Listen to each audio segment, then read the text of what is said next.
seorang peguam Mahkamah Tinggi Syariah. Dalam kami duduk berbincang, dia buka satu kes yang dia kata kes yang penuh diselesaikan. Kes melibatkan seorang anak dengan seorang ayah. Tuan-tuan hadirin hadirat yang dirahmati Allah, dia kata kes ni sangat menyedihkan. Kiranya dia sedih dengan kes ni. Kes ni berlaku kepada seorang anak tunggal dalam keluarga. Anak tunggal dalam keluarga. Bila jadi macam mana, anak tunggal ni seorang pelajar di universiti, kira yang universiti Islam lah, tapi dia tak sebut lah universiti mana, kira universiti Islam. Dan anak perempuan ni antara kita katakan tahun akhir dalam ijazah dia, kira last year lah, nak habis, nak dapat ijazah dah. Lagi 4 bulan, lebih kurang 4 bulan lagi nak habis pengajian. Kiranya nak ijazah, nak kombo dah habis dah. Kemudian si anak ni minta kepada si ayah ini untuk berkahwin.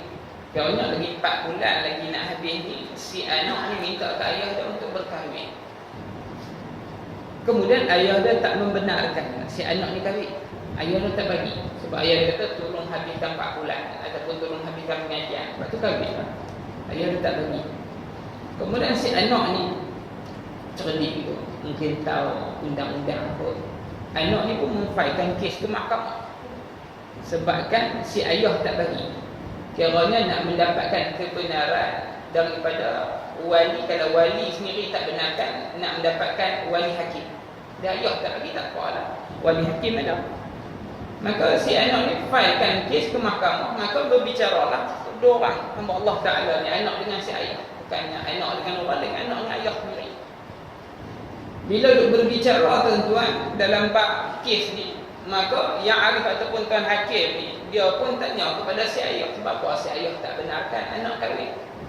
Ayah pun kata bukan saya tak benarkan, saya benarkan. Tapi lepas dia habis belajar, bukan lama lagi pun, berapa bulan lagi habis belajar tu anak kahwin lah. Ayah kata atas sebab apa? Si yang arif ataupun tuan hakim ni tanya, atas sebab apa? Kata macam tu, awak tak bagilah. Dia kata bukan saya tak mau bagilah, disebabkan saya punya bersusah payah, keadaan saya berikan kewangan kepada si anak. Kadang-kadang dalam keadaan isteri saya sedang uzur, saya perlukan kewangan yang banyak. Saya tak apa nak kisah, saya bagi kepada si anak ni untuk dia belajar. Sebab tu saya nak dia belajar sampai dah habis. Itulah sebab habis dia habis ngaji je nak kahwin-kahwin. Sebab saya dah bersusah payah. Kemudian yang arif ataupun tuan hakim ni pun cek penyata akaun si ayah. Tengok-tengok dalam sebulan tu, dalam akaun si ayah ni ada RM2. Lepas tu yang arif ni tanya, si ayah makan apa, pakcik makan apa, ada RM2. Boleh makan ke ada RM2? Maka apa jawab si ayah? Si ayah ni kata, tak kira lah kami makan apa, kadang-kadang kami makan bubur lampuk dengan garam. Tu makanan kami, sebab nak bagi anak ni belajar. Sebab tu saya tak bagi, saya bagi nanti, habis dah bagi, kahwin.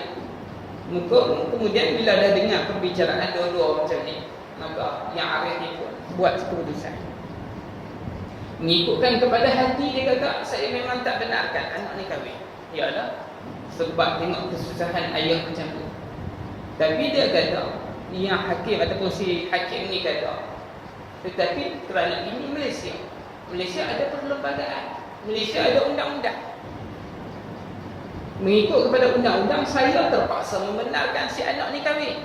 Sebab apa yang pakcik ataupun si ayah ni sebut tak begitu kuat untuk melarang si anak ni untuk berkahwin. Hanya kerana dia bersusah payah, dia tak mau pergi anak kahwin. Tak boleh macam tu. Undang-undang bukan kata macam tu. Undang-undang kata kalau kata dia berhak untuk kahwin, kena bagi kahwin. Lepas jadi, maka si hakim ni pun buat keputusan. Dan keputusan itu berpihak kepada si anak. Maksudnya anak dibenarkan kahwin. Kalau kata ayah tak mau bagi kahwin pun, anak boleh dapat wali hakim. Maksudnya boleh kahwin dengan menggunakan wali hakim. Dan ayah tak mau bagi, tak kuat. Kemudian tuan-tuan hadirin hadirat yang dirahmati Allah, apa yang menyedihkan hati tuan hakim, dia kata, di saat keputusan dibacakan, maka dah selesai, anak pun mendapat kebenaran untuk berkahwin, maka mangkitlah si ibu dalam keadaan menitiskan air mata. Anak dah buat macam tu, mangkit si ibu dalam keadaan menitiskan air mata, jalan keluar.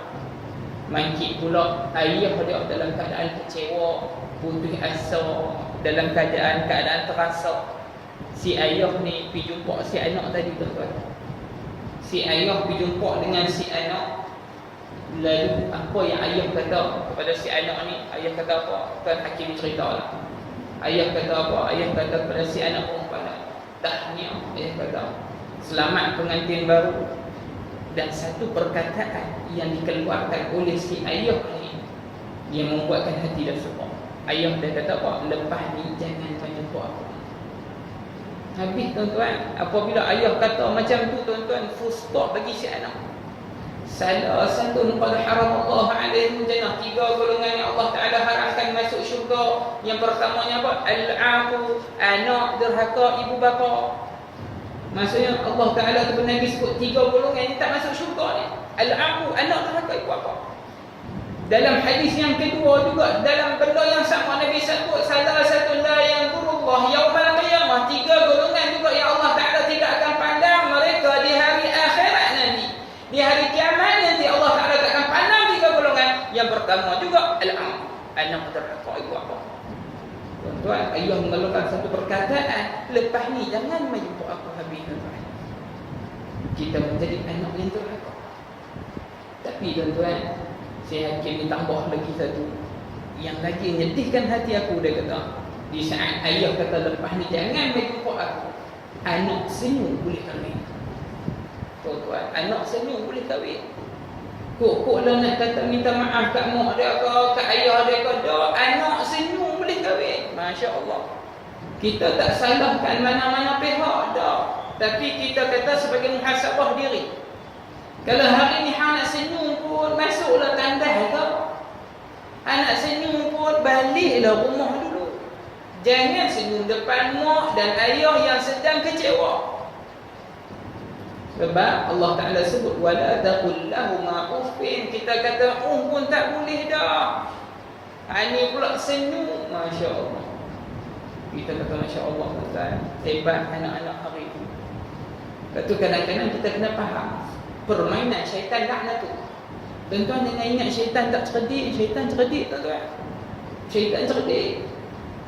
Kadang-kadang mungkin kita berhusnuzon dengan si anak. Anak ni mungkin dia minta kepada ayah dia supaya dia ni boleh menghindarkan diri daripada melakukan penzinaan. Maksudnya tinggalkan penzinaan, menjauhi kepada penzinaan, elok ke tak? Ya, baik. Tuan-tuan jangan ingat kadang-kadang syaitan tak